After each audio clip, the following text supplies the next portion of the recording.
Hello everyone, welcome to our JEE पे जीत series. I am Sonali from Learno Hub, free learning platform जहां आप पढ़ सकते हो math, physics, chemistry and biology और उसके साथ साथ जेई पे जीत सीरीज वो भी बिल्कुल फ्री at learnohub.com।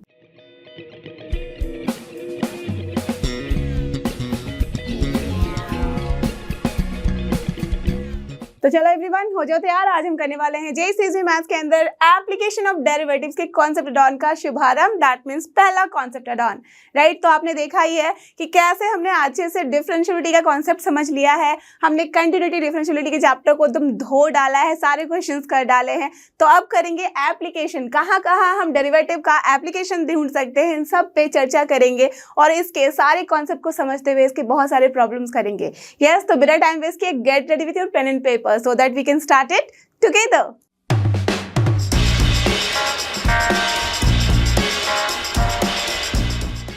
तो चलो बात करते हैं उन सारे टॉपिक्स की जो हम करने वाले हैं एप्लीकेशन ऑफ डेरिवेटिव्स में। तो ये काफी अच्छा चैप्टर है, काफी इंपॉर्टेंट है from the exam point of view. तो आप सबसे पहले ये समझ लो कि हमारे पास जेईई मेंस में ये 3 टॉपिक मौजूद हैं, ठीक है। तो जेईई मेंस में आ गए rate of change of quantity, साथ ही साथ increasing and decreasing function and maxima and minima. तो इससे रिलेटेड जितने भी क्वेश्चन है आराम से पूछे जा सकते हैं। डन। अब ये जो टॉपिक है टेंजेंट एंड नॉर्मल, ये आपके NCERT as well as JEE Mains से हटा लिया गया है। ये सिर्फ और सिर्फ एडवांस लेवल में ही आएगा। ओके तो जिन बच्चों ने फोकस कर रखा है एडवांस को, उन्हें बता दूं कि टेंजेंट एंड नॉर्मल अभी भी है सिलेबस में, तो आपको इसे भी करना है। और जिन बच्चों ने सोच के रखा है भाई एडवांस देना ही नहीं है, टच ही नहीं करना है, तो भाई आराम से आप इन 3 टॉपिक को अच्छे से कर सकते हो इस पर्टिकुलर चैप्टर के अंदर। डन। अब सबसे पहली बात, टेंजेंट एंड नॉर्मल हटा तो लिया गया है, बट द बेसिक, उसका जो बेसिक है ना वो आपको जरूर जानना चाहिए। आपको पता ही है जब हम बात करते हैं डिफरेंशिएशन की, तो उसका घुमा फिरा के मीनिंग जो है ना एक दूसरे से रिलेटेड ही होता है, करेक्ट। तो चलो बिना टाइम वेस्ट किए आगे चलते हैं और स्टार्ट करते हैं सबसे पहला टॉपिक, जिसमें हम पढ़ेंगे rate of change of any quantity, right. तो नाम से ही समझ में आ रहा है कि हम यहाँ पे बात करने वाले हैं रेट ऑफ चेंज की, किसकी? क्वांटिटीज की, राइट। तो सबसे पहली बात, रेट ऑफ चेंज का मतलब दैट मीन्स कोई भी, अगर हम बोलते हैं एक्सेलरेशन, तो एक्सेलरेशन होता क्या है? आप बोलोगे भाई एक्सेलरेशन स्पीड बाय टाइम ही होती है ना, बट वहां पे हम इंस्टेंटेनियस टाइम के लिए चेक करते हैं। दैट मीन्स बहुत स्मॉल डिस्टेंस के लिए चेक किया जाता है, स्मॉल टाइम के लिए चेक किया जाता है। तो यहाँ पे ये जो rate of change of quantity है, जिसको हम आसानी से बोल सकते हैं this is nothing but dy upon dx। इसका मतलब क्या होता है? That we are talking about y। That means यहाँ पे y जो है एक फंक्शन है x का। दैट मीन्स यहाँ पे जो वेरिएबल है वो कुछ नहीं बल्कि x है। x वेरी करेगा तो उसके हिसाब से y की वैल्यू चेंज होगी। डन। तो जब भी हमारे पास कुछ इस तरह का फंक्शन है जहां हम उसको रिप्रेजेंट कर सकते हैं y इक्वल्स टू fx से, तो यहाँ ये समझ में आ रहा है कि x को चेंज करने से y चेंज होगा, है ना। तो इसका मतलब अगर मैं यहाँ पे y में छोटा सा डिस्टेंस मेजर करूँ डेल y, तो और उसको अगर मैं डिवाइड कर दूं डेल एक्स से, दैट मीन्स छोटा डिस्टेंस अगर x में मैं डिवाइड कर दूं उससे, ठीक है, तो यहाँ पे ये जो मिल रहा है वो है क्या? ये सब बता सकते हो, ये कुछ नहीं बल्कि एवरेज रेट ऑफ चेंज है ना। तो ये भी एवरेज रेट ऑफ चेंज हुआ। तो भाई सिर्फ और सिर्फ अगर मैं रेट ऑफ चेंज की बात करूंगी तो वो कैसे आएगा? जब अपना ये जो डेल एक्स है उसकी लिमिट हम इतनी छोटी कर दें कि वो जो डिस्टेंस है बहुत छोटी हो जाए। दैट मीन्स सिंपल तरीके से समझो, अगर हम बात करते हैं किसी भी फंक्शन में और अगर हमने यहाँ पे स्लोप मेजर करने की कोशिश की, तो ये होता था अपना डेल वाई, ठीक है, और ये डिस्टेंस होता था अपना डेल एक्स, है ना। तो del y upon del x जो हम करते थे, ये तब के केस में कर सकते हो जब अपने पास डिस्क्रीट वैल्यू है, तब भी हम निकाल सकते हैं। बट जब अपने पास कंटिन्यूअस फंक्शन होता है, तो कंटिन्यूअस फंक्शन में हम क्या करते हैं, ये जो डेल वाई डिस्टेंस को डिक्रीज करते करते इतने स्मॉल पे ले आते हैं कि ये वाले पॉइंट के जस्ट बाजू में रहता है, बिल्कुल स्मॉल। एंड ऑफ कोर्स उस केस में हमारे पास डेल एक्स की वैल्यू भी बहुत छोटी जाती है एंड टेंडिंग टुवर्ड 0 हो जाती है, राइट। इसका तो कॉन्सेप्ट मैंने ऑलरेडी डिफरेंशिएशन में बताया हुआ है। तो जब भी अपना डेल एक्स टेंड्स टू 0 होता है, तो this del y upon d x जो है, डेल एक्स जो है, इसी को हम कहते हैं this is nothing but d y upon d x. That means this is the rate of change, right. ये है अपना rate of change of y with respect to x for instantaneous duration. That means यहाँ पे जो instantaneous rate of change होता है उसका मतलब कुछ नहीं बल्कि बहुत ही जल्दीबाजी में। दैट मीन्स वहाँ पे एक से हम दूसरे फ्रेम में जब जाते हैं, जैसे कि वीडियो की बात कर लो, वीडियो में क्या होता है, पिक्चर्स ही होता है, बट पर सेकेंड जो फ्रेम की स्पीड होती है वो बढ़ जाती है ना। ये सब जो छोटी मोटी चीज़ें आप सबको पता होगी, आज की जनरेशन के बच्चे हो आप, राइट। हमने तो इसको बाद में इंजीनियरिंग में जाके पढ़ा था कि भाई ऐसी चीज़ होती है वीडियो में और ऐसी चीज़ होती है अपनी नॉर्मल पिक्चर्स में, राइट। बट आप तो ये सब जानते हो। तो यहाँ पे आपको जब ये पता है कि जब फ्रेम का स्पीड बढ़ा जाता है तो वही वीडियो बनता है, इसका मतलब हमारे पास बिल्कुल सेकेंड भर भी फुर्सत नहीं होती है कि हम उसकी जो बीच का जो डिस्टेंस है ना वो मेजर करें। तो जब भी ये del x टेंड्स टू 0 हो जाएगा, दैट मीन्स ये इनफाइनाइटली स्मॉल वैल्यू हो जाती है, तो उसी में हम बोलते हैं this is the instantaneous form. उसी को हम बोल देते हैं that dy upon dx is nothing but rate of change of किसका, जिस किसी को भी आप जिस किसी के साथ लेते हो यहाँ डिनोमिनेटर में उसके साथ, दैट मीन्स यहाँ पे y का x के रेस्पेक्ट में, राइट। तो इस तरह के सिचुएशन होते हैं। इसका मतलब सिंपल तरीके से ये समझ लो कि हम जब भी रेट ऑफ चेंज बोल रहे हैं इसका मतलब हम फर्स्ट ऑर्डर डेरिवेटिव निकाल रहे हैं। dy upon dx का मतलब तो यही होता है ना, फर्स्ट ऑर्डर डेरिवेटिव। अब जब सेकेंड ऑर्डर डेरिवेटिव कहते थे तो हम d2y/dx² कहते थे, है ना। तो दैट मीन्स वहाँ पे हम दूसरी बार चेक करेंगे rate of change of dy upon dx with respect to x और समथिंग। डन, क्लियर है ये फंडा कि क्या होता है अपना रेट ऑफ चेंज। अब जब रेट ऑफ चेंज समझ गया और जब ये y जो था फंक्शन ऑफ x था इन दैट केस, ठीक है। अब हम बात करेंगे कि जब भी अपना जो फंक्शन है, लेट अस अज्यूम अपना जो y है ना वो डिपेंड कर रहा है किसी अनदर, अपने पास वेरिएबल है t, f ऑफ t के फॉर्म में, और जो x है वो भी डिपेंड कर रहा है let us assume another function के फॉर्म में मैं दिखा रही हूँ g of t। That means y and x एक अनदर वेरिएबल पे अपना डिपेंड कर रहा है, उसके साथ वेरी कर रहा है। जैसे जैसे हम t चेंज कर रहे हैं y चेंज कर रहा है, जैसे जैसे t चेंज कर रहे हैं x चेंज कर रहा है। बट अगर यहाँ पे आपसे कोई भी पूछे dy upon dt, इसका मतलब क्या बोलोगे, rate of change of y with respect to t, rate of change of x with respect to t को आप बोल दोगे यहाँ से dx upon dt, राइट। तो dy upon dt का मतलब हो गया rate of change of y with respect to t। Done. Similarly अगर मैं यहाँ से dx upon dt बोलूँ तो आप सब समझ जाओगे अब that this is nothing but rate of change of x with respect to t। Done, इसमें तो कोई दिक्कत ही नहीं है। बट हमें चाहिए यहाँ पे कि what is the rate of change of y with respect to x। इसका मतलब हमें निकालना है dy upon dx। तो क्या करेंगे, हमने ये दोनों निकाल ही लिया है, हमें पता है चेन रूल, हमने पढ़ा हुआ है डिफरेंशिएशन के अंदर, तो बस चेन रूल के थ्रू हम यहाँ निकाल लेंगे। dy upon dx चाहिए तो हमारे पास dy upon dt आ चुका है, हम निकाल सकते हैं। dx upon dt हमने निकाल लिया है, बस यहाँ पे आप इसको लिख दो इस तरह से फॉर्म में, रेशियो लेके आपके पास निकलेगा क्या, dt dt कैंसिल होकर dy upon dx ही देता है मैथमेटिकली, करेक्ट। तो वही मतलब हो जाता है, दैट मीन्स एक को जिस भी वेरिएबल के साथ वो वेरी कर रहा है उसके रिस्पेक्ट में डिफरेंशिएट करो, दूसरे को भी जिसके साथ वेरी कर रहा है उसके रिस्पेक्ट में डिफरेंशिएट करो, दोनों का रेशियो ले लो, you will get the answer. That means यहाँ पे रेट ऑफ चेंज निकालने के लिए हम चेन रूल का यूज करते हैं। क्लियर। तो ये सारा फंडा था अपने rate of change of quantities का। अब चलो इसके ऊपर कुछ क्वेश्चंस करते हैं और सारे कॉन्सेप्ट को और क्लियर करते हैं। बट सारे कॉन्सेप्ट को क्लियर करने के पहले ये दो कॉन्सेप्ट जरूर समझ लेना। क्या है मतलब, दैट मीन्स जब भी हमारे पास क्वेश्चन में ऐसे टर्म होंगे that rate of change is increasing और डिक्रीजिंग, तो सिंपल तरीके से समझ लेना कि जब भी अपना dy upon dx जो है वो है पॉजिटिव, दैट मीन्स जब भी अपना dy upon dx होने वाला है पॉजिटिव, इसका मतलब रेट ऑफ चेंज जो है विथ रेस्पेक्ट टू x यहाँ पे वो इंक्रीज कर रहा है। दैट मीन्स ये समझ लेना जो ग्राफ का नेचर है वो इंक्रीजिंग फॉर्म में होगा, और जब भी अपने पास dy upon dx की जो वैल्यू है वो आती है negative, that means less than 0, तो ये समझ लेना कि यहाँ रेट ऑफ चेंज क्या हो रहा है, x के साथ साथ बढ़ाने पे डिक्रीज। इसका मतलब यहाँ फंक्शन जो होगा वो डिक्रीजिंग फॉर्म है। देखो जैसे ही हम ये ड्यूरेशन में आगे बढ़ रहे हैं यहाँ क्या है, वैल्यू डिक्रीज हो रही है, यहाँ जब हम आगे बढ़ते हैं तो वैल्यू क्या है, इंक्रीज हो रही है। तो इंक्रीजिंग फॉर्म में dy upon dx क्या होगा, positive, that means greater than 0। और डिक्रीजिंग फॉर्म में हम क्या बोलेंगे, जब भी dy upon dx less than 0 है दैट मीन्स नेगेटिव है, तो अपना रेट ऑफ चेंज जो है वो डिक्रीज करेगा। तो वर्ड्स में कभी कभी ट्विस्ट की जाते हैं क्वेश्चंस को कि डिक्रीजिंग बोला जाएगा, then that time you have to understand कि dy अपॉन dx को हमें नेगेटिव में लेना है। कभी कभी जब पॉजिटिव लिखा जाता है तो बाय डिफॉल्ट पॉजिटिव में किसी की गलती नहीं होती, गलती तब होती है जब डिक्रीजिंग लिखा जाता है और आप माइनस साइन मिस कर देते हो। ठीक है, तो चलो अब करते हैं क्वेश्चन सॉल्व।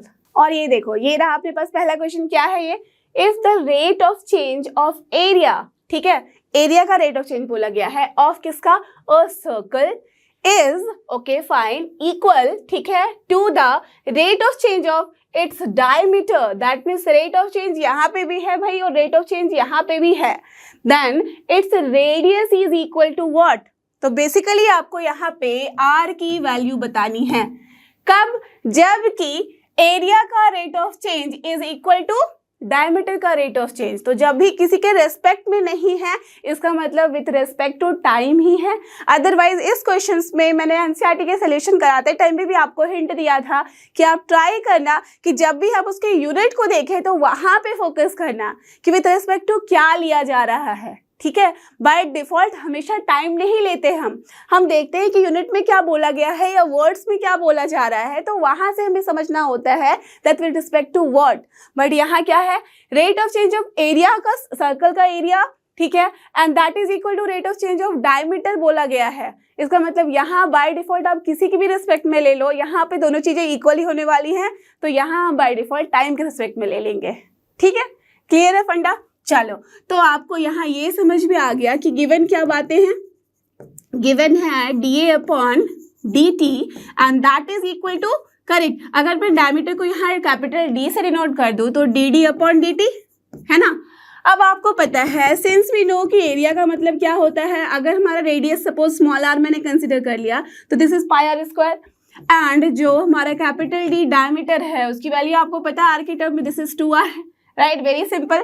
तो यहाँ से अपना dA अपॉन जो dt है वो क्या हो जाएगा, अगर मैं t के रिस्पेक्ट में इसको करूँगी डिफ्रेंशिएट तो ये हो जाएगा 2 pi r into dr upon dt, right, यही होगा ना। एंड यहाँ से dd अपॉन dt जो है वो क्या हो जाएगा, nothing but 2 into dr upon dt only, right, यही होगा ना।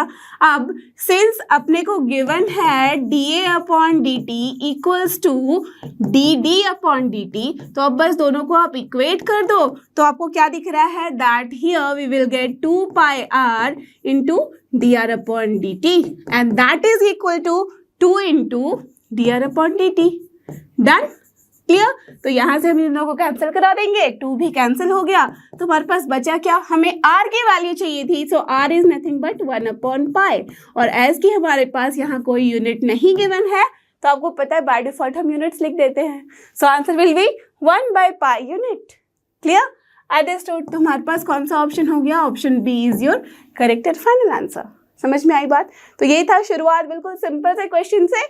चलो बढ़ते हैं थोड़ा आगे। और ये देखो, ये रहा अपना नेक्स्ट क्वेश्चन, क्वेश्चन नंबर 2, और ये आया हुआ क्वेश्चन है AIEEE 2012 में। तो काफी अच्छा सा क्वेश्चन है, रिलेटेड क्वेश्चंस आ सकते हैं आपके एग्जाम्स में। तो देखो क्या है यहाँ, स्फेरिकल, जैसे ही जो वर्ड आपको लगे कि थोड़ा इंपॉर्टेंट है ना, उसको जरूर से आप मार्क कर लिया करो, हाईलाइट कर लिया करो, सो दैट दिमाग से वो बातें निकले ना। ठीक है, स्फेरिकल बलून, इसका मतलब स्फेयर की जरूरत पड़ेगी यहाँ। ठीक है, डन। इज फिल्ड विथ, अब किससे फिल्ड है, 4500 पाई भी उसके साथ इंक्लूडेड है, cubic metres of helium gas. That means यहाँ पे जैसे मैंने क्या बताया था आपको एनसीईआरटी सोल्यूशन के टाइम में, अगर आपने देखे होंगे वो वीडियोस, अगर नहीं देखे हैं कोई बात नहीं, अभी समझ लो। हम किसी भी क्वेश्चन में हर एक यूनिट जो है उसको बहुत ही ज्यादा इंपॉर्टेंस देते हैं, उससे ये बातें क्लियर होती है that we are talking about what. तो जिन बच्चों का कॉन्सेप्ट बहुत क्लियर है उनको तो बिना यूनिट देखे भी समझ में आ जाती है बात, बट जिन बच्चों को थोड़ी सी भी घबराहट होती है यहाँ एरिया लेना है या वॉल्यूम लेना है, उनके लिए मैं हिंट बता दूं कि देख लेना ध्यान से कि क्या अपने पास है यहाँ पे करेक्ट एसआई यूनिट, या जो भी एसआई यूनिट जरूरत नहीं है कि दी ही जाती है, कोई भी यूनिट जो दिया जाता है उससे आपको समझना है। तो यहाँ पे क्या है, क्यूबिक मीटर्स। क्यूबिक मीटर्स इसका मतलब मीटर क्यूब। मीटर क्यूब कब आता है, ऑफ कोर्स वॉल्यूम में। इसका मतलब वॉल्यूम जो है स्फेयर की वो गिवन है आपके पास। राइट, यही है ना स्फेरिकल बलून, इसका मतलब स्फेयर के फॉर्म में हमारे पास बलून का जो है वो वॉल्यूम गिवन है, ठीक है, अंडरस्टूड। चलो यहाँ से हमें ये बात क्लियर हो गई। और विथ हीलियम गैस है, ठीक है, चलो ठीक है, कोई बात नहीं। ना if a leak in the balloon, अब लीक हुआ, एक होल हुआ और वहां से लीकेज शुरू हुई, causes the gas to escape at the rate. अब यहाँ से जो वहां पे बलून पहले फुला हुआ था उसमें एक छोटे से लीक होने की वजह से क्या हुआ, बलून वहां पे अपना फूलने से पचकने पे स्टार्ट हो गया, राइट। दैट मीन्स उसकी जो वॉल्यूम है वो रिड्यूस होने लग गई। रिड्यूस होने लग गई किस रेट से, देख लो, रेट जो है यहाँ वो है 72 पाई क्यूबिक मीटर्स। डन, ओके, ठीक है, पर मिनट। अब ये ध्यान रखना यहाँ पर सेकेंड मत ले लेना बाय डिफॉल्ट, यहाँ पे गिवन है cubic metres per second, that means d v upon dt given है, ठीक है, टाइम के रिस्पेक्ट में है, मिनट इसलिए। Done, fine. Then the rate, अब आपको रेट बताना है इन मीटर पर मिनट, इसका मतलब ये तो समझ में आ गया, मीटर पर मिनट है तो एरिया की तो नहीं निकालनी, ठीक। उसके बाद एट विच द रेडियस, अब इसका मतलब है क्या, रेडियस का विद रिस्पेक्ट टू टाइम हमें निकालना है, of the balloon decreases 49 minutes after the leakage began. इसका मतलब आपको यहाँ पे dr अपॉन dt चाहिए, इस क्वेश्चन का आंसर आपको ये मिलना है, dr अपॉन dt चाहिए कब, आफ्टर 49 मिनट्स। समझ रहे हो बात को? So you have to find this dr upon dt after 49 minutes. Done, question समझ में आ गया। अब देखते हैं क्या क्या बातें गिवन है। गिवन क्या क्या है यहाँ, गिवन है सबसे पहले कि अपने पास स्फेरिकल बलून है, इसका मतलब वॉल्यूम जो गिवन है वो है अपना 4500 पाई क्यूबिक मीटर। सो मीटर क्यूब अपॉन में क्या लिख सकती हूँ, बस ये तो वॉल्यूम है तो अपॉन कुछ लिखना ही नहीं है, 10 में, दैट मीन्स सिर्फ और सिर्फ मीटर क्यूब, ठीक है, डन। अब इसके बाद किसके बारे में हम बात करेंगे, अब लीकेज स्टार्ट हुआ है उसमें और क्या हो रहा है, गैस स्केप कर रहा है with the rate of this, इसका मतलब हमारे पास गिवन है dv अपॉन dt, कितना गिवन है, 72 pi metre cube per minute. मैंने पर्पसफुली MIN लिख दिया है सो दैट मीटर क्यूब और मीटर में मिनट्स में यहाँ कोई आपको डिफरेंस ना, मतलब डिफरेंस समझ में आ जाए, कंफ्यूजन ना हो। डन, अब क्या है, देन द रेट आपको बताना है dr upon dt after 49 minutes. तो यहाँ पे ये समझो कि dv अपॉन dt जो इतनी बातें आपको गिवन है ये कब निकालना है, आफ्टर 49 मिनट्स। तो सबसे पहले मुझे बताओ जो हमें रेडियस चाहिए, तो पहले वाले केस में जब अपना वॉल्यूम जो था बिगिनिंग में, ऑफ कोर्स जो बलून था वो ज़्यादा बड़ा था, स्फेयर है, स्फेरिकल है, इसका मतलब बलून बड़ा है। अब जैसे इसमें लीकेज हुई तो बलून क्या हो गया, बलून में से हवा निकलने लग गई और बलून का जो रेडियस है वो क्या होने लग गया, डिक्रीज होने लग गया। Are you getting this? बहुत स्लोली, इसलिए मैंने हाथ को भी स्लोली लाया है यहाँ, डिक्रीज होने लग गया, बहुत ही स्लोली डिक्रीज हो रहा है और एक पॉइंट पे आके रुका। जब हमें कब रुकना है, जब ये जो टाइम था वो 49 मिनट्स हो गया, समझ रहे हो? इसका मतलब वो बहुत ही माइन्यूट सा होल हुआ होगा तभी उसमें से इतने स्लोली तरीके से 49 मिनट्स के बाद हमें चेक करना है।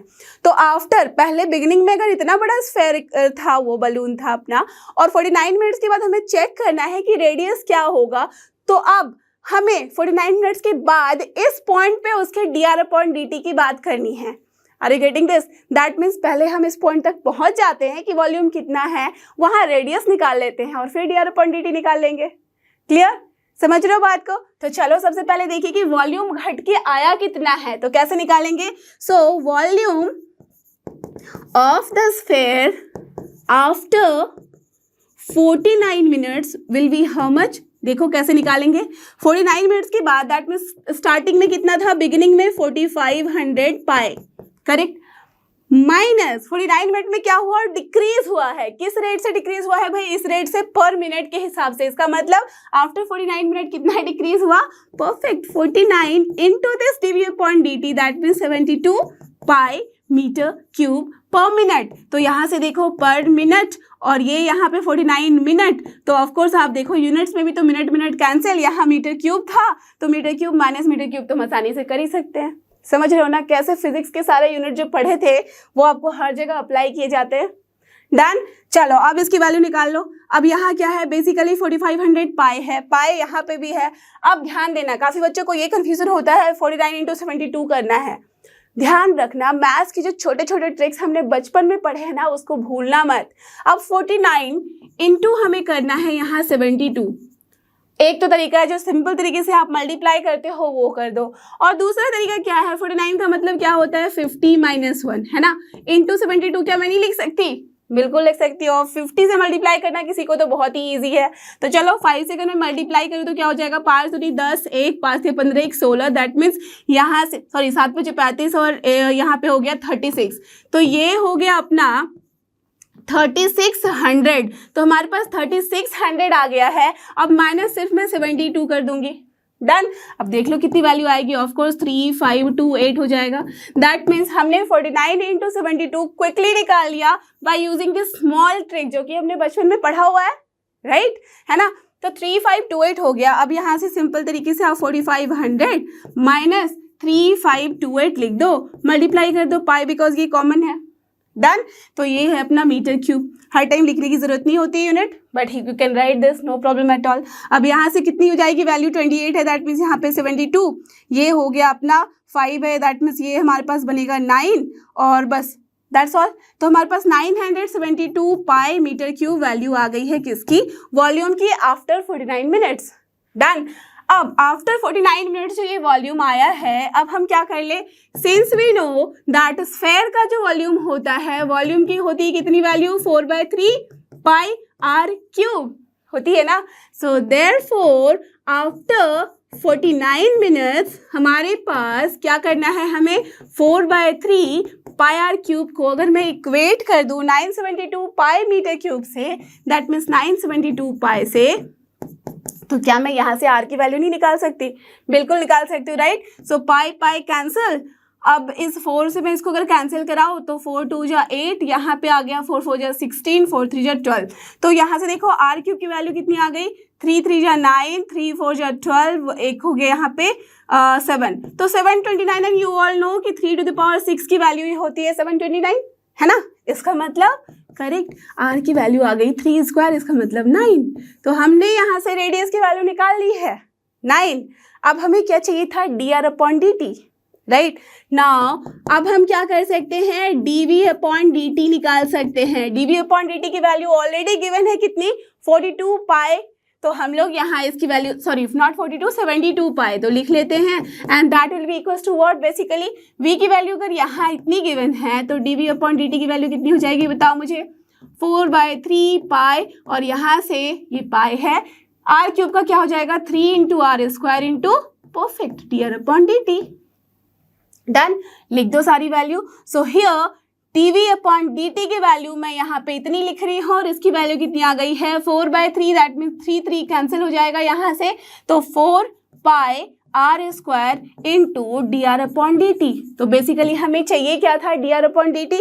तो चलो यहाँ से इक्वेट करके हम निकाल सकते हैं। तो चलो सबसे पहले मैं पाई पाई कैंसिल करा देती हूँ, और ये 4 से ये कैंसिल होगा कितनी बार में, तो यहाँ पे 4 1 जा 4, और फिर हमारे पास 3 18 टाइम्स में, करेक्ट। और ऐसे भी पता था 18 4 जा क्या होता है 72, राइट। अब यहाँ से हमारे पास क्या आ गया है, dr/dt। तो dr/dt की वैल्यू हमारे पास कितनी आ गई है, देखो यहाँ से 18 अपॉन, हम आसानी से क्या लिख सकते हैं, आर स्क्वायर, है ना। यहाँ से हमने ये लिख लिया।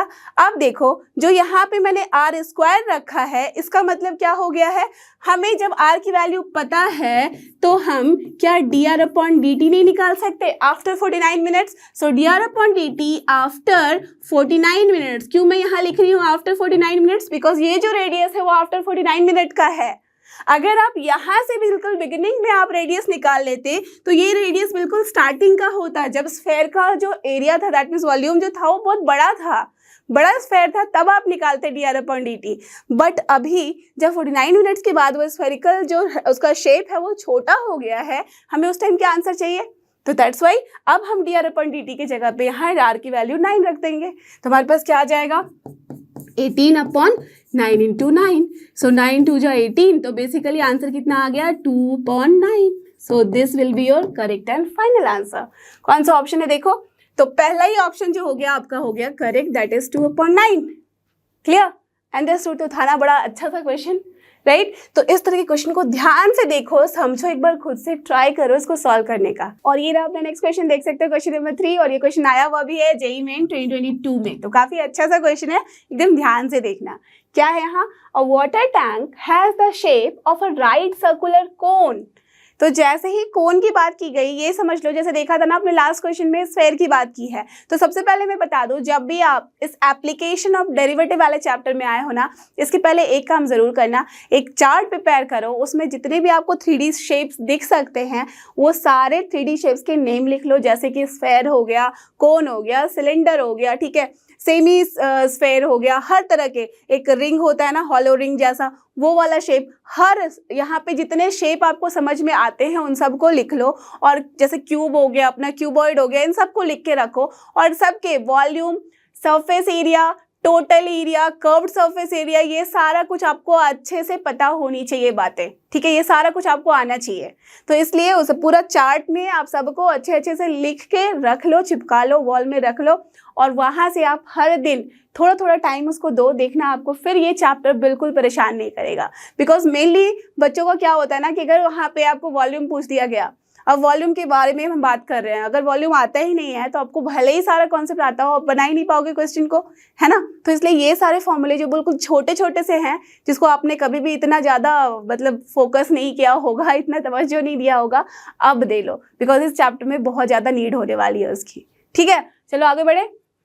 With axis vertical and vertex downwards, vertex जो बोला गया है डाउनवर्ड, इसका मतलब एक वाटर टैंक है जिसका वर्टेक्स डाउनवर्ड है, वो है अपने कोन के शेप में। इसका मतलब अगर मैं इसको ड्रॉ करना चाहूँ तो ये कुछ इसी तरह का शेप लेगा, वर्टेक्स डाउनवर्ड है, करेक्ट। अब जब हमने कोन बनाई है तो इसको थोड़ा अच्छे से बना ले, यू नो कि हम इसी तरह से बनाते हैं कोन। एक जोकर का कैप है, उसको उल्टा कर दिया है, इसी में हम क्या कर रहे हैं, एक टैंक, वाटर टैंक है, दैट मींस वाटर ही हम भरेंगे। अब देखो इसके बाद क्या है, it's semi vertical angle is tan inverse 3/4। Semi vertical angle इसका मतलब ये वाला, ये एक्चुअल भी लाइन बिल्कुल बीचों बीच होनी चाहिए, ठीक है ना। तो ये जो semi vertical angle theta latest assume में मान रही हूँ, तो यहाँ पे क्या गिवन है, थीटा की वैल्यू गिवन है tan इनवर्स 3/4। तो क्या मैं यहाँ से tan थीटा लिख सकती हूँ, tan थीटा की वैल्यू हमारे पास कितनी आ गई है, 3/4। तो हमारे पास ये जो चीजें यहाँ पे गिवन है उसको एटलीस्ट मैंने लिख के रख लिया। अब क्या है, water is poured in it at a constant rate of 6 cubic meter per hour। तो सबसे पहले ये ध्यान दो, जब हम किसी भी टैंक में वाटर पोर कर रहे हैं, so we are talking about its perfect volume. तो जिन बच्चों को ये नहीं समझ में आ रहा, जैसे कि अभी हमने क्या किया था, बलून में से अगर हवा निकल रहा था, इसका मतलब उसकी वॉल्यूम के बारे में हम बात कर रहे थे कि वॉल्यूम घट रहा है। तो यहाँ अगर हम टैंक में पानी डाल रहे हैं तो इसका वॉल्यूम बढ़ रहा है, समझ रहे हो बात को, यस। तो यहाँ पे we are talking about the volume. तो जिनको नहीं समझ में आता है वो यहाँ पे यूनिट पे ध्यान दो, क्यूबिक मीटर पर आवर बोला गया है, that means of course we are talking about correct dV/dt, because cubic metre है, तो dV/dVt की वैल्यू गिवन है यहाँ 6 मीटर क्यूब पर आवर। समझ में आई बात, कैसे हम नोटिस करते हैं ऐसी चीजों को, डन। अब देखो the rate in square metre per hour, जैसे ही आपने यूनिट पढ़ा स्क्वायर मीटर पर आवर, ये तो समझ में आ गया that we will be talking about area. कैसा एरिया, आगे चल के देखते हैं। At which the wet curved, okay, surface area, इसका मतलब we are talking about the curved surface area. That means जब भी हम इसे पानी डाल रहे हैं इस टैंक में तो वॉल्यूम तो चेंज हो ही रहा है, जिसका रेट हमारे पास गिवन है, राइट। इस कांस्टेंट रेट से हमारे पास यहाँ पे पानी डल रहा है, राइट। अब उसकी वजह से जो कर्व्ड सरफेस एरिया है, दैट मीन्स ये जो कोन बना है चारों तरफ का कर्व है, उस कर्व्ड सरफेस एरिया का जो रेट ऑफ चेंज है वो पूछा गया है आपसे कि किस रेट में वो इंक्रीज हो रही है when the depth of the water in the tank is 4 metre. इसका मतलब ये जो पानी ढालते जा रहे हैं हम, वो कितनी हाइट तक, जबकि उस हाइट की वैल्यू हमारे पास 4 मीटर हो जाए, तब आपको स्टॉप करके बताना है कि एट दैट टाइम क्या है यहाँ rate of change of increase of this curved surface area.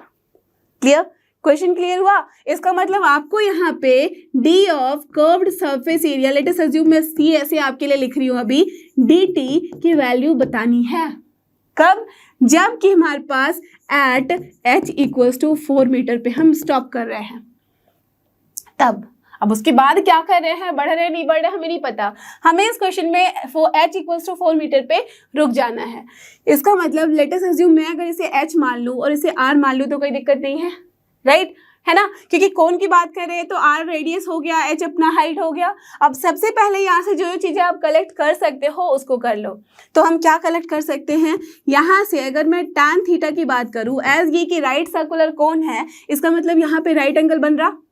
अब अगर यहाँ राइट एंगल बन रहा तो ये जो एक ट्राइंगल हमारे पास फॉर्म हुआ है वो ट्राइंगल क्या बता रहा है कि tan थीटा की वैल्यू लिखना चाह रहे हो तो परपेंडिकुलर अपॉन बेस होता है, इसका मतलब r अपॉन h होता है एंड इसकी वैल्यू कितनी गिवन है 3/4। तो क्या मैं यहाँ किसी एक को किसी दूसरे के टर्म में नहीं कन्वर्ट कर सकती? बिल्कुल कर सकती हूँ। और ऐसे केसेस में आइदर आप मैक्सिमम मिनिमम का क्वेश्चन कर रहे हो या तो फिर रेट ऑफ चेंज का क्वेश्चन कर रहे हो, दोनों में एक चीज़ें बहुत ही कॉमन है कि हम ट्राई करते हैं कि अगर हमारे पास किसी भी इक्वेशन में मोर देन वन वेरिएबल है तो सबको हम सिर्फ एक वेरिएबल में कन्वर्ट कर देते हैं बाय द गिवन जो हमारे पास सिचुएशन या कंडीशन है। तो यहाँ ये कंडीशन है, इससे अगर मैं r को चाहूँ तो h के फॉर्म में, h को चाहूँ तो r के फॉर्म में कन्वर्ट कर सकती हूँ। अब क्वेश्चन ये राइज होता है कि हम किस फॉर्म में कन्वर्ट करेंगे। तो जिस किसी की वैल्यू आपको गिवन होती है हम ट्राई करते हैं कि उसी के फॉर्म में कन्वर्ट कर दे। समझ रहे हो बात को? तो हम यहाँ से क्या कर सकते हैं, r को h के फॉर्म में कन्वर्ट कर देंगे। सो 3h/4 हो गया, डन। अगर यहाँ r गिवन होती तो हम क्या करते, h को r के फॉर्म में कन्वर्ट करते, बट एज कि यहाँ h गिवन है दैट मीन्स हमें फाइनली h की वैल्यू पुट करनी है, तो क्यों ना हम r को भी h के फॉर्म में कन्वर्ट कर दे, डन। तो यहाँ से हमने r इक्वल्स टू 3h/4 निकाल के रख लिया। अब इसको जब भी चाहिए होगा हम यूज कर सकते हैं, डन। चलो ठीक है, ये काम हमने कर लिया। अब हम क्या करेंगे, अब हमें सबसे पहले बात पता है यहाँ कि हम वॉल्यूम किसके बारे में बात कर रहे हैं, हम यहाँ वॉल्यूम की बात कर रहे हैं एक कोन की, राइट सर्कुलर कोन है। That means if we are talking about a right circular cone, इसका मतलब सबसे पहले मुझे बताओ वॉल्यूम होती कितनी है। यू ऑल नो कि हमारे पास जो वॉल्यूम है वो होती है एक कोन की 1/3, करेक्ट, पाई r स्क्वायर h, है ना। अब यहाँ जो ये r है क्या मैं उसको h के फॉर्म में कन्वर्ट कर सकती हूँ? बिल्कुल। तो क्या लिखूंगी मैं यहाँ 1/3 पाई, r की जगह क्या लिख सकती हूँ 3h/4। तो चलो लिख दो 3h/4, इसका हो गया whole square into h, done. अब यहाँ से वैल्यू लिख दो। सो दिस इज 1/3 पाई, 3 का square is 9, h square into h हो गया क्यूब अपॉन 4। एंड याद रखना 4 नहीं 4 का स्क्वायर है, so this will be nothing but 16। तो चलो अब मैं यहाँ से लिखना चाहूँ, so what you will gate 3 pi h cube upon 16, है ना। इतनी वैल्यू आ गई हमारे पास, चेक कर लो वापस। सो हियर इट इज 3 3 जा 9 हो गया, 3 पाई h क्यूब अपॉन 16, डन। तो हमने यहाँ से वॉल्यूम निकाल लिया है। अब हमें चाहिए क्या, dv/dt की वैल्यू गिवन है, तो क्यों ना हम यहाँ से अगर इसे डिफ्रेंशिएट कर दे विथ रिस्पेक्ट टू t तो क्या मिलेगा, देख लो यहाँ से 3 इंटू 3 हो जाएगा 9 पाई h square upon nothing but 16 into क्या होगा dh/dt, और इसकी वैल्यू कितनी गिवन है, इसकी वैल्यू गिवन है 6, करेक्ट, अंडरस्टूड। सो बेसिकली अगर मैं इसको कैंसिल कराऊँ तो यहाँ से 3 2 जा 6 हो गया और ये 3 3 जा 9 हो गया। तो अगर मैं dh/dt की वैल्यू निकालूँ यहाँ से तो कितनी मिलेगी, dh/dt की वैल्यू 16 2 जा 32 अपॉन 3 पाई h स्क्वायर, डन। तो हमने यहाँ से dh/dt की वैल्यू भी निकाल ली, ठीक है।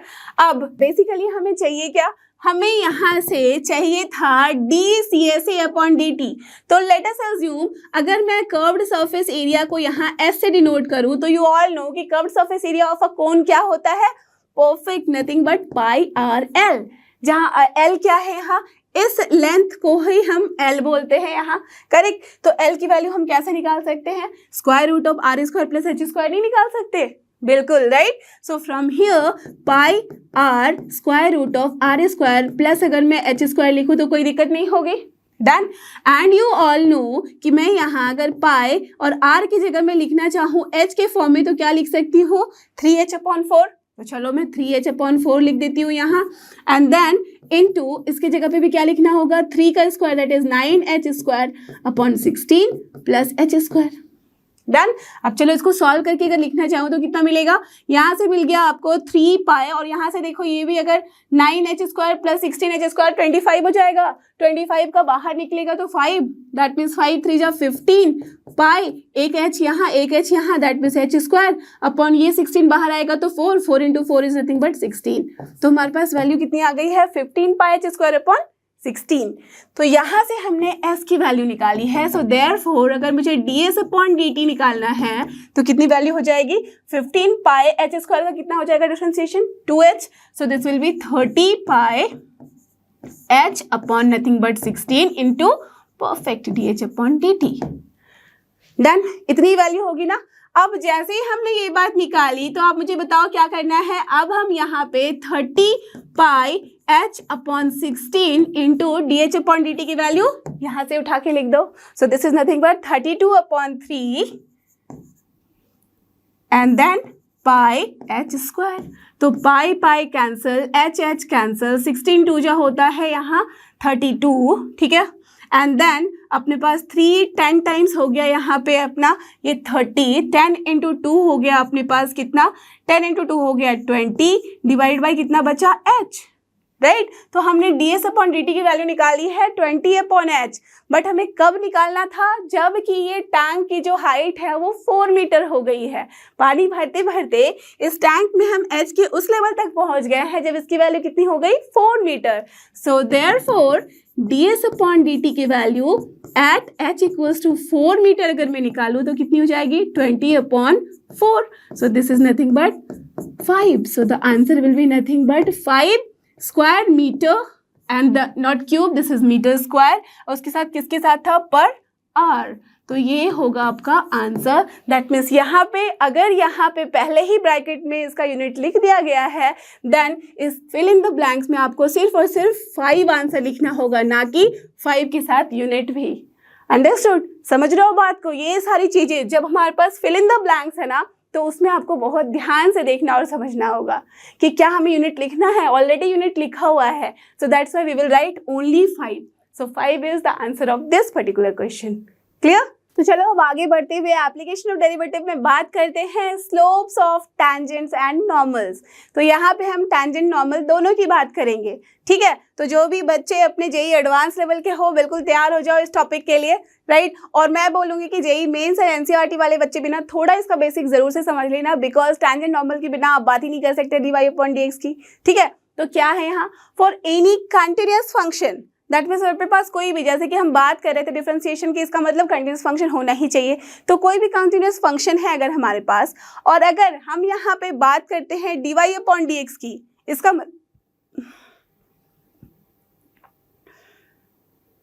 इसका मतलब किसी पॉइंट पे अगर हम उसका डिफरेंशिएशन निकालते हैं, उसको हम डिराइव कर रहे हैं, डिफरेंशिएट कर रहे हैं, तो इसका मतलब ये होता है कि ये dy अपॉन dx जो है किसी भी पॉइंट P पे वो कुछ नहीं बल्कि क्या है, slope of the tangent at that particular point है। इसका मतलब मैं इसे आसानी से tan थीटा लिख सकती हूँ at that particular point P पे।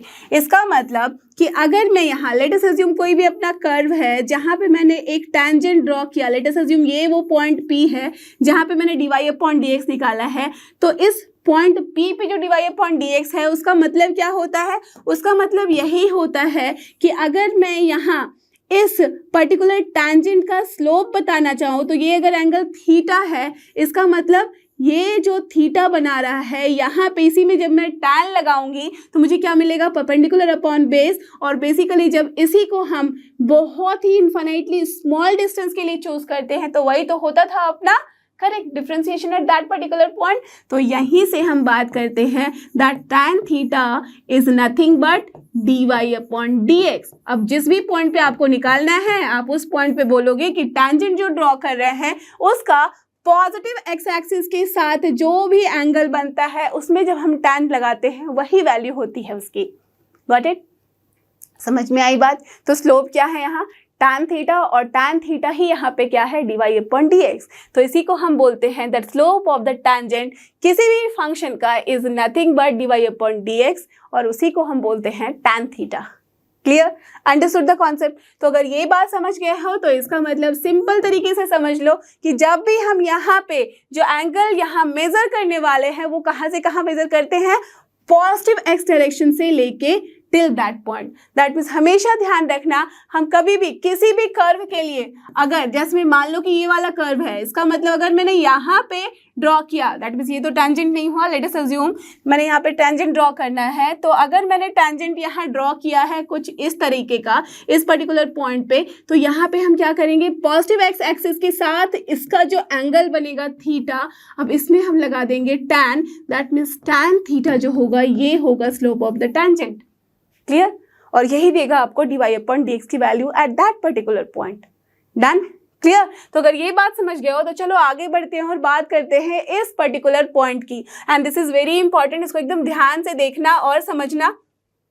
क्या है यहाँ पे, इस पॉइंट पे ये बोला गया है कि हमारे पास जब कभी भी dy/dx की वैल्यू किसी भी पॉइंट P पे आती है 0, ठीक है, इसका क्या मतलब हुआ, लेट अस अज्यूम एक ग्राफ बना रही हूं मैं कुछ इस तरीके का, और इस पर्टिकुलर पॉइंट P पे अगर मैं यहाँ एक टेंजेंट ड्रॉ करूं तो यू ओनली टेल मी, अगर ये टेंजेंट है तो इस टेंजेंट का स्लोप कितना बना है यहाँ पे आसानी से आप बोल सकते हो ना, that here tan theta is nothing but 0। क्यों, बिकॉज यहाँ पे हमारे पास जो एंगल बन रही है वो कितनी है, एक्स एक्सिस के पास, नथिंग बट 0 ओनली। यही अपना एक्स एक्सिस भी है और यही अपना टेंजेंट भी है, दैट मीन्स इसके बीच में तो कोई एंगल नहीं बन रही है, एंगल मतलब 0 हो गया। जैसे ही एंगल 0 हुआ इसका मतलब थीटा की वैल्यू 0 है, राइट। तो अगर tan थीटा की वैल्यू 0 है इसका मतलब थीटा की वैल्यू 0 है, राइट। या तो फिर वो मल्टीपल है किसका, इंटीजर मल्टीपल है पाई का, है ना।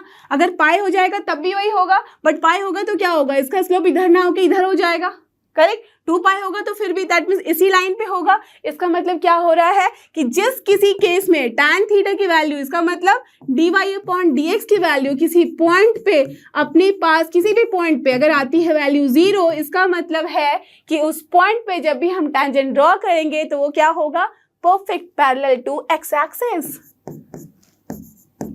हो गया नहीं, यस। तो हम क्या बोल सकते हैं, स्लोप ऑफ द टेंजेंट जो होगा, या तो हम यहाँ बोलेंगे स्लोप ऑफ द टेंजेंट 0, या तो फिर हम सिंपल तरीके से बोलेंगे कि जो टेंजेंट है वो कुछ नहीं बल्कि पैरेलल टू एक्स एक्सिस है, और यही तो लिखा गया है पहले पॉइंट में हमारे पास, करेक्ट। तो ध्यान रखना, जब भी 0 हो रहा है, थीटा जैसे ही 0 हुआ, दैट मीन्स एक्स एक्सिस के पैरेलल हो गया अपना टेंजेंट। डन। अब यही उल्टा केस हम ले लेते हैं, दैट मीन्स जब कभी भी हम किसी भी फंक्शन के लिए बात कर रहे हैं, जनरली जो हमारे पास फंक्शन बनता है, अगर लेट अस अज्यूम वो कुछ इस तरह का फंक्शन बना, तो आप देख रहे हो एक पॉइंट हमारे पास यहाँ पे कुछ ऐसा मिलेगा जिस पे जो dy/dx की वैल्यू है वो कितनी आ जा रही है, tan थीटा के बराबर, और tan थीटा जो यहाँ पे वैल्यू दे रहा है अगर तो वो देता है infinite, approximately equals to infinite, because exact infinite तो हम बोलते नहीं है। तो अगर इन्फानाइट होता है तो इसका क्या मतलब है, इन्फानाइट का मतलब है कि थीटा की वैल्यू कितनी होगी, ऑफकोर्स π/2। इसके साथ आप 2n + 1 भी मल्टीप्लाई कर सकते हो, राइट, ऑड मल्टीपल ऑफ π/2, तभी हमें वैल्यू मिलती है इन्फानाइट। तो जब कभी भी केस ऐसा होता है तो π/2 आते के साथ हम क्या बोलेंगे कि टेंजेंट परपेंडिकुलर हो गया है अपने एक्स एक्सिस पे, या तो बोलो पैरेलल हो गया है वाई एक्सिस के। समझ रहे हो बात को, यस। तो यही केस है यहाँ, जब भी हम बोलेंगे कि हमारे पास dy/dx की वैल्यू आती है इन्फिनिटी, आप यहाँ अप्रॉक्सीमेट दिखा सकते हो, then tangent is nothing but perpendicular to x axis, या तो बोल लो पैरेलल टू वाई एक्सिस। ठीक है, क्लियर हुई बात। ये बात अगर समझ में आ गई तो चलो टेंजेंट पे थोड़े क्वेश्चन करते हैं। तो चलो, आज आपको पता है कि ये वाला जो टॉपिक है वो एडवांस में इंक्लूडेड है, तो चलो सबसे पहले स्टार्ट करते हैं एक जेईई एडवांस के क्वेश्चन से। तो ये देख सकते हो 2014 में आया हुआ क्वेश्चन है क्या यहाँ, the slope of the tangent to the curve. अब कर्व हमारे पास थोड़ा अच्छे से एकदम एडवांस किस्म का दिया गया है, ठीक है। At the point 1,3 is what, तो बहुत बेसिक सा क्वेश्चन है, ठीक है। हालांकि आपको इससे थोड़े अच्छे लेवल का क्वेश्चन आएगा, बट शुरुआत इससे करते हैं। क्या है यहाँ, कर्व जो गिवन है इसका आपको बताना है स्लोप ऑफ द टैंजेंट किस पॉइंट पे 1,3 पे। तो हम क्या करेंगे, आपको पता है स्लोप ऑफ द टैंजेंट का मतलब कुछ नहीं बल्कि dy/dx ही करना है, राइट। दैट मीन्स इसको हम डिफरेंशिएट कर रहे हैं with respect to what, differentiating with respect to यहाँ पे x ही करेंगे हम, तभी हमें dy/dx मिलेगा किस पॉइंट पे, तो 1,3 पे। तो हम क्या कर रहे हैं, यहाँ से इसको अगर डिफरेंशिएट करोगे तो क्या करना होगा, आपको पता है ना कि ऐसे सिचुएशन में हम बस इसको डिफरेंशिएट करते जाते हैं with respect to x, irrespective of कि पहले हम y को सेपरेट करेंगे। यहाँ तो पॉसिबल ही नहीं है ना y को सेपरेट करना, so that's why what we have to do, जैसे इसको डिफरेंशिएट करो तो क्या मिलेगा, 2 × y - x⁵ का यहाँ पे क्या हो जाएगा पावर में, नथिंग, 1 ओनली, बिकॉज इसको हम पूरे को मान लेते हैं अगर x, तो x⁴n का क्या होता है, n × x⁴n-1, तो ये तो हमने ऑलरेडी चेन रूल में कर रखा है। तो पहले हमने इसको डिफरेंशिएट किया, अब इसके अंदर जो भी है उसको डिफरेंशिएट करेंगे, तो क्या लिखेंगे यहाँ, y का differentiation is nothing but dy/dx and then minus x⁵ का डिफरेंशिएशन 5 × x⁴, डन। तो ये हमने कर लिया लेफ्ट हैंड साइड का। चलो राइट हैंड साइड में हम क्या कर सकते हैं, u × v का फॉर्म है, तो पहले u that means x into differentiation of this whole thing that means 2 × 1 + x² into, अब इसके अंदर जो है उसका differentiation that means 2x। Are you getting this? तो ध्यान रखना differentiation is very easy, but आपको ये ध्यान रखना है कि जब चेन रूल लगा रहे हो तो बिल्कुल कॉन्सेंट्रेशन से करना, किसी भी पॉइंट पे किसी को भी छोड़ना नहीं है। तो ये भी हमने बस u × v का करना शुरू किया था, तो u × v का डिफरेंशिएशन किया है, यहीं पे स्टॉप मत करना, प्लस v × u का भी डिफरेंशिएशन करना है। Got it? तो ये छोटे छोटे चीज़ों पे ध्यान देना है। तो अब क्या होगा, 1 + x² का होल स्क्वायर, बिकॉज ये v है, इंटू जब हम u का डिफरेंशिएशन कर रहे हैं तो क्या मिल रहा है, सिर्फ और सिर्फ 1। डन।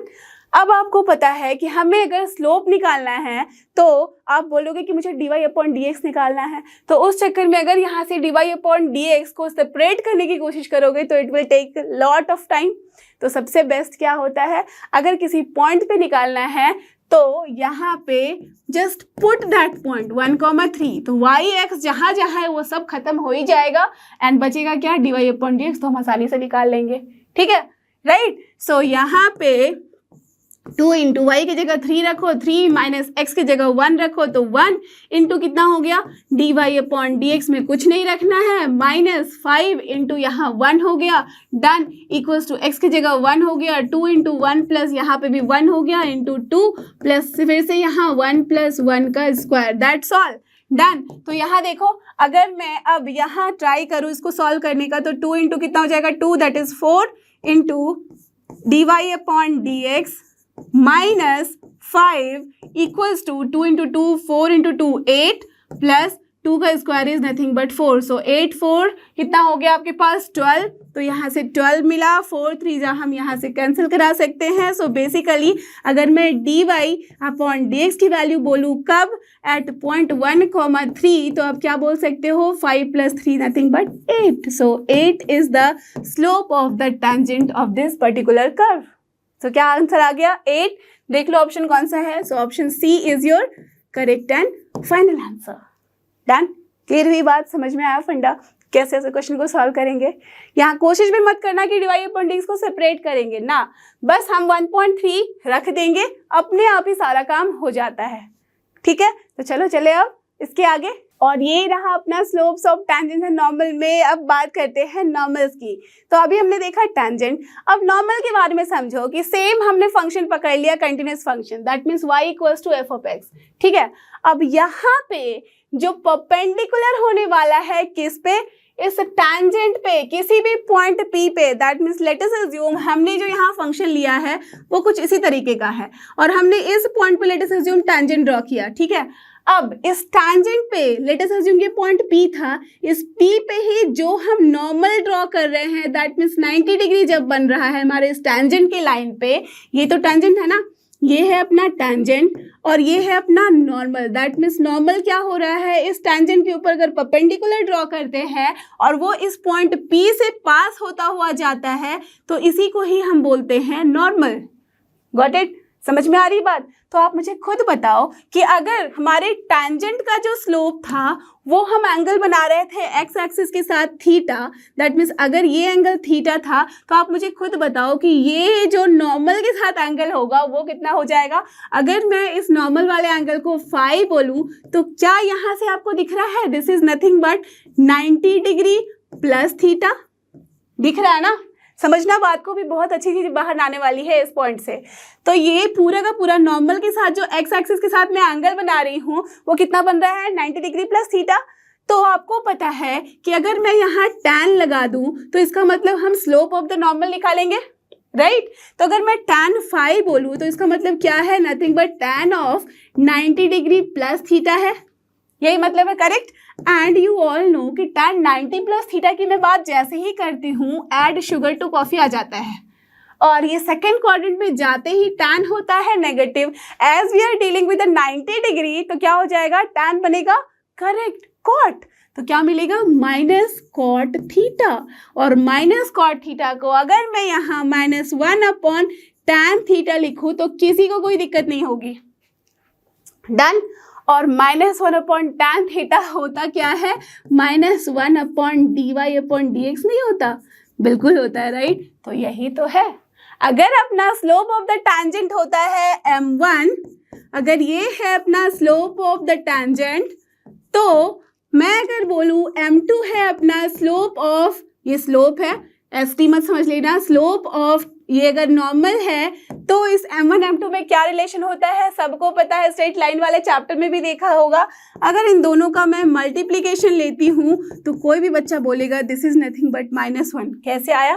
तो आपने देख लिया यहाँ, yes. So that's why what we can say कि अगर हमें टेंजेंट का स्लोप पता है तो हम आसानी से बोल सकते हैं कि नॉर्मल का भी पता है। So normal is nothing but perpendicular at that particular point जहाँ पे हमने टेंजेंट ड्रॉ किया है, done. So that's why slope of the normal हम कैसे निकालते हैं? -1 upon dy upon dx at that particular point. चाहे तो इसको आप dx अपॉन dy भी लिख सकते हो at that particular point p। Clear? Understood? तो चलो अब चलते हैं इसके क्वेश्चन सॉल्व करने। और ये रहा आपके पास क्वेश्चन नंबर 5, देख सकते हो ये जेईई मेन 2020 में आया हुआ क्वेश्चन है। क्या है यहाँ? If the tangent to the curve y equals to x plus sine y, ठीक है, at a point a, b is parallel to the line joining these two points, then आपके पास a b में क्या relation है, क्या value है, यही बतानी है, ठीक है। तो सबसे पहले अगर ये वाला कर्व दिया गया है और बोला गया है कि टैंजेंट इस कर्व का जो है वो पैरेलल है इस दो पॉइंट से जाते हुए लाइन से के, तो इसका क्या मतलब हुआ?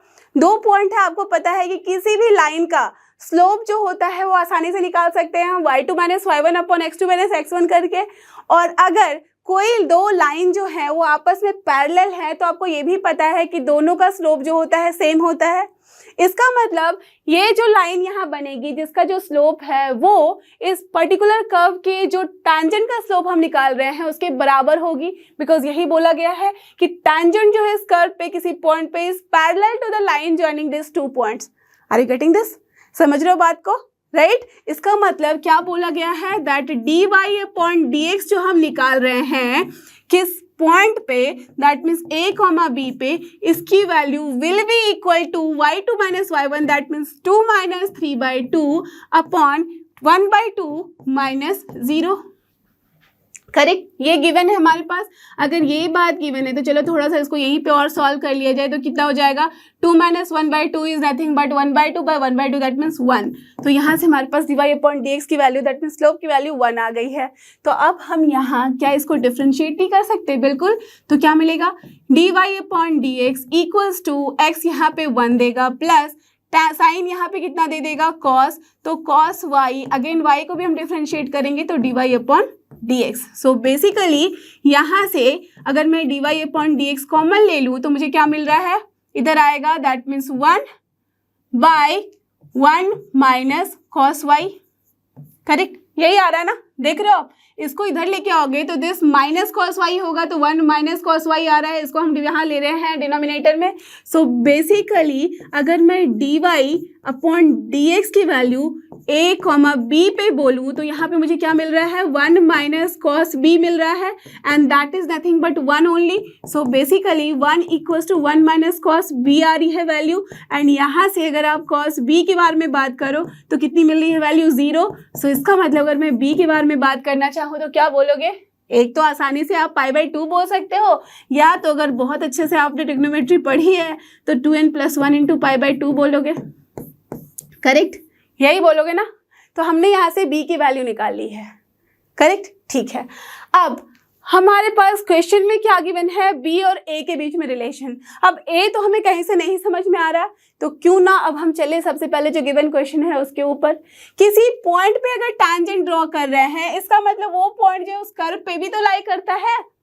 अगर कोई कर्व है और उस पर अगर हम टैंजेंट ड्रॉ कर रहे हैं किसी पॉइंट पे, तो ये जो पॉइंट है टैंजेंट पे तो है ही है, बट उस कर्व पे भी तो है ना। इसका मतलब कर्व को भी सेटिस्फाई करेगा, कर्व के इक्वेशन को भी सेटिस्फाई करेगा।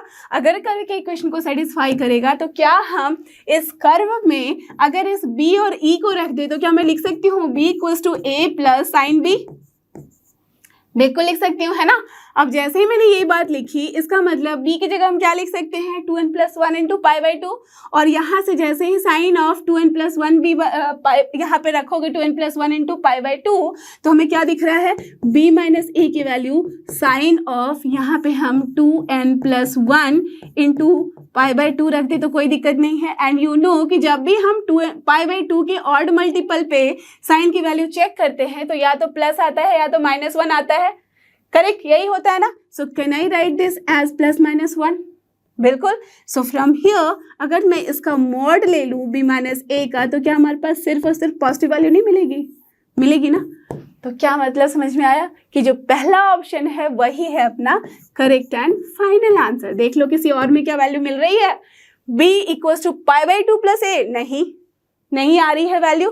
यहाँ पे भी देखो ये भी ट्रू नहीं है, ये भी ट्रू नहीं है, तो ऑफकोर्स पहला ही जो रिलेशन है वही बता रहा है कि this is the correct option. Clear. तो जब भी हम ऐसे क्वेश्चन सॉल्व करते हैं तो सबसे पहले उसके मुद्दे को समझते हैं कि बोला क्या गया है, गिवन कंडीशन क्या है, अब उसके बाद पूछा क्या जा रहा है। बस ये 2-3 चीज़ों का ख्याल रखना है। अगर क्वेश्चन के आपको कॉन्सेप्ट आते हैं तब तो आसानी से सॉल्व कर ही सकते हो। डन। और ये रहा अपना नेक्स्ट क्वेश्चन, देख सकते हैं क्वेश्चन नंबर 6, और ये भी क्वेश्चन आया हुआ है जेईई मेन 2000 में। तो सबसे पहले क्वेश्चन देखो क्या है, इफ द नॉर्मल, ठीक है, to the curve y equals to f of x at the point 3,4, ठीक है, that means x की वैल्यू 3, y की value 4, makes an angle 3π/4 with the positive x axis, then f'3 equals to what? तो f'3 का मतलब क्या समझ में आया, f' जैसे ही बोला इसका मतलब हमें निकालना है dy/dx at x equals to 3, है ना। और ये जो नॉर्मल बोला गया है उसका मतलब क्या है, अगर मैं लेट अस अज्यूम इसे मान लूँ m1, तो हमारे पास जो नॉर्मल है और उसे मान लूँ m2, तो m2 का मतलब क्या है, nothing but -1/dy/dx, isn't it, वही है ना, यही मतलब होता है। तो अगर यहाँ पे हमारे पास सेम पॉइंट बोला गया है 3,4 कि वो एंगल बना रहा है 3π/4, इसका मतलब क्या है कि dy/dx एट यहाँ पे अगर मैं बात कर रही हूँ उसी पॉइंट 3,4 पे, तो उसकी वैल्यू कितनी है, हमारे पास जो एंगल मिल रही है tan 3π/4 बोल सकती हूँ। दैट मीन्स इसकी वैल्यू मैं आसानी से लिख सकती हूँ, this is nothing but minus tan of 3π/4, isn't it, यही मतलब है ना। यस तो ये जो dy/dx एट 3,4 जो है यही तो है ये m1, है कि नहीं, बिकॉज वी ऑल नो कि m1 इंटू m2 जो होता है वही तो होता है -1। तो अगर हमें m2 पता है तो क्या मैं m1 नहीं निकाल सकती, निकाल सकती हूँ ना। सो दिस इम्प्लाइज कि अगर मैं f'3 निकालूँ तो इसकी वैल्यू कितनी होगी, -1 अपॉन ये जो वैल्यू है दैट इज tan ऑफ 3π/4। तो 3π/4 दैट मीन्स कौन से ये इसमें है, क्वाड्रेंट में है, ऐड शुगर टू कॉफी कभी मत भूलना। और यहाँ आ जाते हैं हम सेकेंड क्वाड्रेंट में जब 3π/4 की बात करते हैं, बिकॉज π/2 प्लस π/4 ही होता है।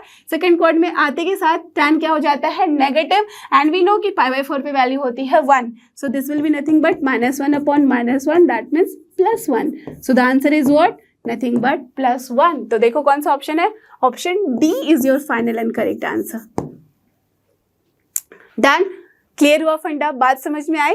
तो चलो चलते हैं, एक और क्वेश्चन करते हैं। यहाँ क्या है, the angle between the tangents to the curve this at points 2,0 and 3,0 is what.